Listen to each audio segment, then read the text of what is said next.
Սիրելի իմ ժողովուրդ, այս կանաչեղենը խոտաբույսը, որ ժամանակին շատ ընդունված է եղել եւ շատ անհրաժեշտ յուրաքանչյուրին, անգամ նույնիսկ Գերմանիայում այն համարել են հրաշք խոտաբույս։ Իհարկե դա մեր հրաշալի սամիթն է։ Սամիթը մեր խոհանոցներում դրված եւ հաճախային օգտագործում ենք ընդհանրապես ճաշատեսակների եւ աղցանների մեջ եւ նույնիսկ անուշադրության ենք մատնում հենց այդպես կանաչի որպես օգտագործելով։ Այն ունի թեթև հակաբորբոքային հատկություն, նրա մեջ պարունակող էպիդեմի նյութի շնորհիվ, որը անսահման առողջարար է մեր օրգանիզմի համար։ Հաճախակի ներառեք սամիթ։ Սիրելիներս, օգտագործվում է նաև սամիթի սերվերը։ Օրինակի համար, եթե կա միզապարկի բորբոքում, եթե կա անմիզապահություն, եթե կա երիկամների խնդիր, ապա մեկ թեյի գթալը լցնում ենք որևիցե ապակյա տարայի վրա մեջ եւ վրան լցնում 150 գրամ եղման ջուր։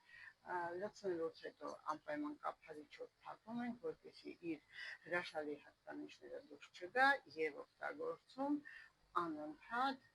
ամբողջ օրվա մեջ կամ ուղղակի առավոտյան սոված վիճակում։ Սիրելի իմ ժողովուրդ, միզապահության, միզապարկի բորբոքման դեպքում այն հրաշք է։ Այն օգտակար է նաև այն մայրերին, որոնք կերակրում են, ավելացնում է կաթի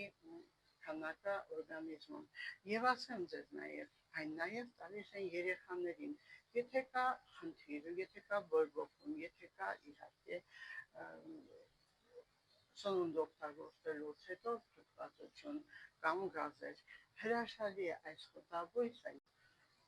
Սիրելիներս, օգտագործեք այս կանաչեղենը։ Իհարկե, եթե խնդիրը թեթև է, բայց եթե լուրջ է, ապա անպայման կատարեք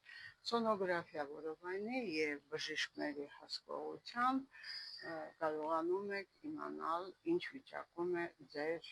ընդհանուր օրգանիզմի վիճակը։ Որովայնի սոնոգրաֆիան, միզապարկի սոնոգրաֆիան 3000 դրամ է եւ ընդամենը պետք է զանգահարեք 010 500 560, որպեսզի նաև ստանաք բժշկի բուժում։ Սիրելիներս, հետևեք ձեր առողջությանը, որովհետև ժողովրդական բժշկությունը օգնում է, իսկ բուժում է բժիշկը։